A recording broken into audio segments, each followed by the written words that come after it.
இப்போ நம்ம எல்லாம் ஆவல எதிர்பார்த்து கொண்டிருக்கும் இந்த படத்தின் கதாநாயகன் Sundar C sir right is back.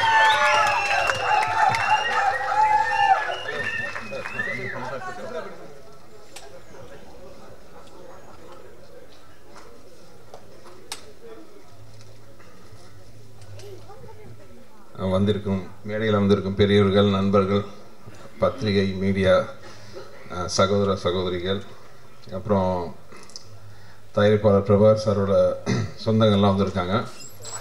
அப்புறம் துரை சாரோட ஃபேமிலி, நண்பர்கள், முக்கியமாக அவங்களோட துணைவியார், எல்லாருக்கும் என்னுடைய மாலை வணக்கம். எல்லாத்துக்கும் முன்னாடி நான் வந்து ஒருத்தருக்கு நன்றி சொல்லணும், திரு ஆஸ்கர் ரவிச்சந்திரன் சார். ஏன்னா இந்த தலைநகரம் 2 பண்ணணுன்ட்டு துரை சார் கேட்டோன்னே டைட்டில் ஏன்னா அவர் தான் ஃபஸ்ட் பார்ட் ப்ரொடியூசர், தலைநகரத்தோட ப்ரொடியூசர். நான் வந்து நீங்களே கேளுங்க சார் அப்படின்னு சொன்னேன். துரை சார் கேட்டோன்னே எந்த மறுப்புலாம் உடனே வந்து என்ஓசி கொடுத்து அதுக்கான அனுமதி கொடுத்தாரு. ஸோ இந்த சந்தர்ப்பத்தில் வந்து நான் ஆஸ்கர் ரவிச்சந்திரன் சாருக்கு வந்து அவருக்கும் சுரேஷ் சாருக்கும் என்னோட நன்றியை தெரிவிச்சுக்கிறேன். தலைநகரம் 2 எடுக்கணும் அப்படின்ட்டு துரை சார் சொல்லும்போது வேறு யாராவது இருந்திருந்தால் ஒரு சின்ன நமக்கு ஒரு சந்தேகம் வந்திருக்கும். இல்லை சார், அது ஒரு நல்லா ஹிட்டான படம், அது ரொம்ப உழைக்கணும் தேவையானலாம் வரும். ஆனால் துரை சார் கேட்டபோது எனக்கு அதை பற்றி ஒரு சின்ன சந்தேகம் கூட கிடையாது. ஏன்னா அதுக்கு முன்னாடி நாங்கள் பண்ண இருட்டில் எனக்கு கிடைச்ச அனுபவங்கள் அப்படி. இருட்டு படம் பார்த்திங்கன்னா அது பிறந்த கதையை பார்த்திங்கன்னா ஒரு விசித்திரமான கதை தான். விசித்திரமான மனிதனால் வந்த படம் அது. விடிவி கணேஷ் வந்து எனக்கு என் வீட்டுக்கு பக்கத்தில் இருந்தார், குடியிருந்தார். டெய்லி வந்து போட்டு நச்சுவார், தலைவா ஒரு படம் பண்ணணுன்ட்டு. நான் இவரை அவாய்ட் பண்ணதுக்காக என்ன சார் நான் வேறு என் டைரக்ஷன் இதெல்லாம் பிஸியாக போயிட்டு இருந்தேன். அப்புறம் இவர் எங்கே படம் ப்ரொடியூஸ் பண்ண போகிறாருங்கிற ஒரு சின்ன ஒரு அவநம்பிக்கையும் இருந்துச்சு. அப்போ நான் சொன்னேன், சரி சார் அதெல்லாம் ஓகே, ஒரு நல்ல டைரக்டர் வேணும் சார், என்னால் நான் டைரக்ட் பண்ண முடியாது, நல்ல டைரக்டர் வேணுமே அப்படின்னா. அப்போது அவர் வந்து எனக்கு அறிமுகப்படுத்தின என்னோடய லைஃப்பில் ஒரு முக்கியமான அறிமுகம் பார்த்தீங்கன்னா திரு துரை சார். அப்படி தான் வந்து துரை சார் நானும் வந்து ஃபஸ்ட் அறிமுகமானோம். அப்போது எனக்கு துரை சார் வரப்போ என்ன மாதிரி பண்ணலான்னு ஒரு பிளாங்காக இருந்துச்சு. அப்போ நான் சொன்னேன், சார் இப்போது விடிவி ஃபைனான்ஸ் இதுக்கெலாம் வச்சு பார்க்கும்போது ஒரு ஆர்ஆர் ஸ்கிரிப்ட் மாதிரி பண்ணிக்கலாம், ஒரே ஷெடியூலாக போய் முடிச்சுட்டு வந்துட்டு மாதிரி படம் பண்ணால் நல்லாயிருக்கும் அப்படின்ட்டு. துரை சார் சரினாரு. பட் எனக்கு வந்து அதுக்கப்புறம் சின்ன டவுட் வந்துச்சு. அவர் பண்ணுறது ஒரு மாதிரி கிளாஸியாலாம் பண்ணிட்டு இருப்பார். ஒரு ஆர்ஆர் படம் எப்படி இருக்கும், ரெண்டும் அதாவது என் படத்துலேயே டைலாக் வரும், பீஸாவுக்கு வடகரியா அப்படிங்கிற மாதிரி. துரை சார் வந்து இதை பண்ணால் இப்படி இருக்குங்கிற மாதிரி ஒரு சின்ன டவுட் இருந்துச்சு. ஆனால் அது இருட்டுக்கு அவர் பண்ண ஸ்கிரிப்ட் வந்து அமேசிங். அது அந்த ஒரு ஜின்ங்கிற ஒரு விஷயத்தை உள்ளே கொண்டு வந்து அவரோட விஷுவல் ட்ரீட் எல்லாம் பண்ணி அந்த படத்தை வந்து நான் படமாக பார்க்கும்போது மிரட்டிட்டார். அந்த விஷுவல் ஆகட்டும், அந்த ப்ரெசன்டேஷன் ஆகட்டும், எல்லாம் நல்ல technicians, cameraman Kichcha, sound designing, editor எல்லாமே வந்து ஒரு அருமையான டீம். அந்த இருட்டு பார்த்தோன்னா எனக்கு அவ்வளோ படம் பிடிச்சிது.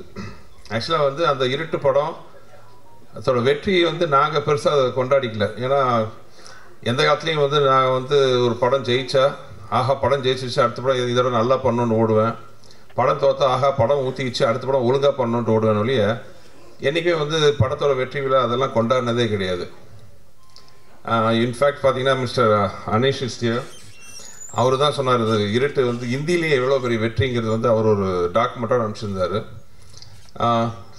ஸோ அந்த மாதிரி அந்த இருட்டில் வந்து எனக்கு ஒரு நல்ல ஒரு அற்புதமான அனுபவம் கிடச்சிது. ஆனால் இருட்டு இப்போ தான் தெரியுது, நம்ம வெற்றியெல்லாம் நம்ம சொல்லிக்கணும் சார்.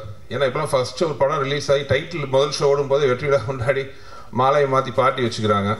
இப்போ நாங்கள்லாம் வந்து அது பண்ணுறதில்ல, படம் பேசுன்ட்டு நம்பிக்கையில் இருக்கோம். ஸோ இனிமேல் நம்மளும் அதெல்லாம் பண்ணிக்கணும். ஸோ அந்த இருட்டு வெற்றி வந்து எனக்கு வந்து துரை சார் மேலே வந்து மிகப்பெரிய கான்ஃபிடன்ஸ் கொடுத்துச்சு. அப்படி தான் அவர் வந்து தலைநகரம் பார்ட் 2 பண்ணலாங்கிற ஒரு ஐடியா சொல்லும்போது அந்த நம்பிக்கை தான் உடனே நான் ஓகே சொல்ல வச்சுது. இப்போ கூட பரத்தெல்லாம் ட்ரைலர் இப்போ தான் தானு சார் இப்போ தான் பார்த்தீங்களான்னு கேட்டார். இந்த நிமிஷம் வரைக்கும் நான் வந்து படமே கூட எதுவுமே பார்க்கல. ஏன்னா வந்து துரை சார் மேலே இருக்கிற நம்பிக்கை. வேறு யாராச்சும் படமோ வேறு ஏதாவது டைரக்டராக இருந்திருந்தால் படம் பண்ணும்போது அடிக்கடி போட்டு பார்ப்போம், கரெக்ஷன்லாம் சொல்லுவேன். துரை சார்கிட்ட வந்து நான் கதையே கேட்கல, ஏன்னா அவர் மேலே எனக்கு வந்து நம்பிக்கை, அவ்வளோ ஒரு நம்பிக்கை. ஒரு நல்ல டெக்னீஷியன். ஏன்னா எப்பவுமே வந்து எனக்கு இந்த சில படங்கள்லாம் பார்க்கும்போது தோணும், சில இயக்குநர்கள் சில ப்ரொடியூசர்ஸ் எல்லாம் பார்க்கும்போது நல்ல சினிமா மேலே பேஷனாக இருக்கிற ப்ரொடியூசர்ஸுக்கு ஒரு நல்ல ஒரு டைரக்டர் கிடைக்க மாட்டாங்க. நல்ல ஒரு சினிமா தான் வாழ்க்கை, சினிமா மேலே அவ்வளோ காதலோடு இருக்கிற இயக்குநர்களுக்கு ஒரு நல்ல ப்ரொடியூசர்ஸ் கிடைக்க மாட்டாங்க. துரை சார் பார்க்கும்போது எனக்கு ரொம்ப ஃபீலிங்காக இருக்கும், ஐயோ இப்போ நல்ல ப்ரொடக்ஷன்லாம் கிடச்சா என்ன மாதிரி சூப்பராக பண்ணுவாருன்ட்டு. ஆனால் ஒரு நல்ல விஷயமா வந்து அவரே வந்து தயாரிப்பாளர் இந்த படத்துக்கு அறிமுகமாயிருக்காரு. அவருக்கு வந்து பெரிய சப்போர்ட்டாக இருந்த பிரபாகர் சாருக்கு என்னுடைய நன்றி. ஸோ ஒரு ப்ரொடியூசர் அவரே டைரக்டராக இருக்கும்போது படத்தை எந்த வித காம்ப்ரமைஸ் எல்லாம் பெருசாக பண்ணுவாங்கிறது ஒரு டைரக்டர் ப்ரொடியூசராக எனக்கு தெரியும். ஸோ அந்த படத்தில் பார்த்தீங்கன்னா எனக்கே ஆச்சரியமாக இருக்கும். ஒவ்வொரு நாள் ஷூட்டிங் போனாலும் அவ்வளோ கிராண்டாக இருக்கும். ஏகப்பட்ட ஆக்ஷன் சீக்வன்ஸ். நான் வந்து எவ்வளோ படம்லாம் பண்ணியிருக்கேன், டைரக்ட் பண்ணியிருக்கேன், நடிச்சிருக்கேன், ப்ரொடியூஸ் பண்ணியிருக்கேன். ஷூட்டிங்லாம் முடிச்சு வீட்டுக்கு போனால் நல்லா தூங்குவேன். இந்த படம் ஷூட்டிங் போனால் என் பொண்டாட்டி வச்சு இப்படியே கை காலெல்லாம் கொஞ்சம் அமுத்தி விடுவேன், உடம்பெல்லாம் வலிக்குதுங்கிற மாதிரி அவ்வளோ ப்ரெஷர். ஒவ்வொரு நாளும் பார்த்தீங்கன்னா அவர் எடுக்கிற விஷயங்கள், அந்த ஃபைட் சீக்வன்ஸ் எல்லாமே. இவர் வம்சி சொல்லிட்டு இருந்தார், இவர் புருவத்தெல்லாம் ஆட்ட சொன்னார், இப்படி பண்ண வரைக்கும் விட மாட்டேங்கிறாருன்ட்டு. ஏங்க ஆரம்ப கட்டத்தில் இருக்கிற உங்களுக்காச்சும் பரவாயில்ல, இத்தனை படம் பண்ணிட்டு நான் அந்த ஒரு முடி, அந்த முடி பாருங்கள், ஒவ்வொரு முடியும் வந்து ஒவ்வொரு ஷாட்டுக்கு வந்து டிசைன் பண்ணி விடுவார். ஒரு முடி விலகுனா ஒன் மோர், அந்த கையில் வந்து கொஞ்சம் சட்டை கொஞ்சம் முன்ன பின்ன இருந்துச்சுன்னா அதுக்கு ஒன் மோர். ஒவ்வொரு இந்த படத்தை பொறுத்தவரை தலா அஜித் ஒரு படத்தில் பேசியிருப்பார், ஒவ்வொரு வினாடி நான் செதுக்கினதுங்கிற மாதிரி இந்த படத்தில் வந்து இருக்கிற ஒவ்வொரு ஃப்ரேமும் துரை சார் செதுக்கினது. அதில் வந்துக்கிற இந்த விஷயத்து படத்தில் ஏதாச்சும் நல்லதாக உங்களுக்கு பிடிச்ச மாதிரி விஷயம் வந்திருந்தால் அது அந்த பெருமை துரை சாருக்கு தான் சேரும். ஒருவேளை ஏதாச்சும் விஷயம் உங்களுக்கு ஒருவேளை பிடிக்காமல் போயிருந்தால் அவர் சொன்னதை நாங்கள் சரியாக பண்ணாமல் போயிருக்கலாம், அதனால் அந்த மாதிரி இருக்கும். அந்த அளவுக்கு வந்து ஒரு சினிமா மேலே ஒரு பேஷன், வெறி. அவர் அடிக்கடி என்கிட்ட சொல்கிற வார்த்தை வெறி தான். பாவம் அவர் இவர் சொன்னார், சார் வந்து மிதித்தேன் அப்படி எல்லான்ட்டு. என்ன ப்ராப்ளம்னா இந்த படத்தில் ஃபைட்டு, நான் நிறைய படத்தில் பார்த்தீங்கன்னா ஃபைட்டு தான் எக்கச்சக்கமாக பண்ணியிருக்கேன். ஃபைட் பண்ணும்போது எதிரில் அது ஃபைட்டாக இருக்கலாம், சக நடிகர்களாக இருக்கலாம், மேலே படாமல் டச் பண்ணாமல் தான் நான் ஃபைட் பண்ணுவோம். பொதுவாக எல்லாருமே இப்படி தான் பண்ணுவோம். பட் துரை சாருக்கு வந்து அந்த ரியாலிட்டி வேணும். தலைவா வெறி, தலைவா வெறி வெறிம்பார். ஒரு ஸ்டேஜில் ஃபைட்டர்ஸ் என்கிட்ட கெஞ்சுவாங்க, சார் உண்மையாகவே அடிச்சிருங்க சார், இல்லைனா அவர் அது வரைக்கும் விட மாட்டார், எத்தனை தடவை நாங்கள் போய் விழுகிறதும்பாங்க. ஸோ அதனால் வேறு வழி இல்லாமல் அவரெல்லாம் கொஞ்சம் அடிபட்டுருச்சு. எல்லாம் துரை சாரோட வெறி தான் அதுக்கெல்லாம் காரணம். தலைநகரம் 2 ரொம்ப ரொம்ப ரொம்ப ஒரு இன்டென்ஸான ஒரு நல்ல ஒரு சீரியஸான படம். ஏன்னா இப்போ சமயத்தில் பார்த்தீங்கன்னா ஏன்னா நிறைய பேர் கேட்டாங்க, தலைநகரம் 1 வந்து ஒரு பெரிய ப்ளஸ் பாயிண்டாக இருந்தது வந்து காமெடின்ட்டு. பட் இப்போ வந்து மாறுது, சினிமாங்கிறது மாறிட்டு இருக்கு. நம்ம என்ன ஒரு கண்டென்ட் எடுக்கிறோமோ அதை நோக்கி படம் போனாலே போதும். அந்த எங்கேயுமே டைவர்ஷன் இல்லாமல் ஒரு சாங்காகவோ இல்லை காமெடிக்குன்னு தனியாக ஒரு வைக்காமல் அந்த படத்தை இன்டென்ஸாக கொண்டு போனால் அது வெற்றி பெறுங்கிறதுக்கு சமயத்தில் அந்த பல படங்கள் உதாரணமாக இருக்குது. அந்த வகையில் வந்து கண்டிப்பாக தலைநகரம் 2 படம் பிகினிங் டு எண்டு அப்படி ஒரு இன்ட்ரெஸ்டாக இருக்கும். ஏன்னா நான் கதையை வந்து ஒரு ஸ்டேஜில் வந்து லைனாக சொன்னார் துரை சார், ரொம்ப இன்ட்ரெஸ்டிங்காக இருந்துச்சு. அதாவது சம்மந்தம் இல்லாமல் ஒரு 4 கேங்ஸ்டர்ஸ், அவங்களுக்கு சம்மந்தமே இல்லாத ஒரு பழைய ரவுடி, இவன் வாழ்க்கையில் எப்படி இவங்க 4 பேர் குறுக்குறாங்கட்டு. அந்த 4 பேரில் என்ன விஷயம்னா நிறைய பேர் நான் சந்திக்கவே இல்லை படத்தில். அந்த மாதிரி ஒரு ஸ்க்ரீன் பிளேயே ரொம்ப இன்ட்ரெஸ்டிங்காக பண்ணியிருந்தார். அதே மாதிரி அவரோட கான்ஃபிடன்ஸ் இந்த படத்தோட வெற்றியில். ஏன்னா படத்தில் அப்பப்போ நான் என்னோட ஒரு மனைவி கேரக்டரை பற்றி பேசுவேன். ஸோ அது ஃப்ளாஷ்பேக்லாம் இருக்குது. சரி ஷூட் பண்ணுவார், அதுக்கு ஒரு பெரிய ஹீரோயின் வர போகிறாங்க அப்படின்ற ஒரு இதில் இருந்தேன்னா திடீர்னு ஒரு நாள் ஷூட்டிங்லாம் முடிஞ்சிருச்சுனாரு. என்ன சார் முடிஞ்சிருச்சு, அந்த ஃப்ளாஷ்பேக் தலைவர் அது செகண்ட் பார்ட்டுக்குன்னாரு. ஸோ கண்டிப்பாக வந்து இந்த படத்தோட வெற்றியில் அவருக்கு அவ்வளோ நம்பிக்கை இருக்குது. அவர் கூட ட்ராவல் பண்ண, அவர் கூட இணைந்து பயணிச்ச எனக்கும் அந்த நம்பிக்கை கண்டிப்பாக இருக்குது.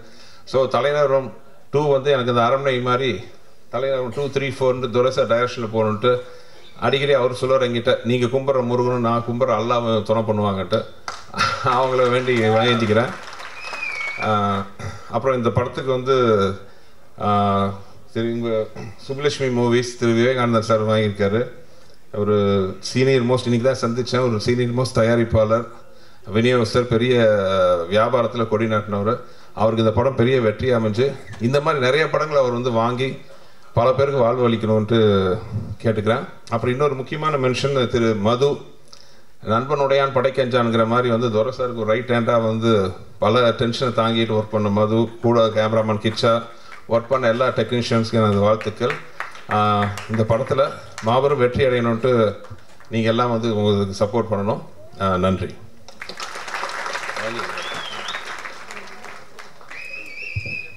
நான் அப்போது அறிவிக்கும் போது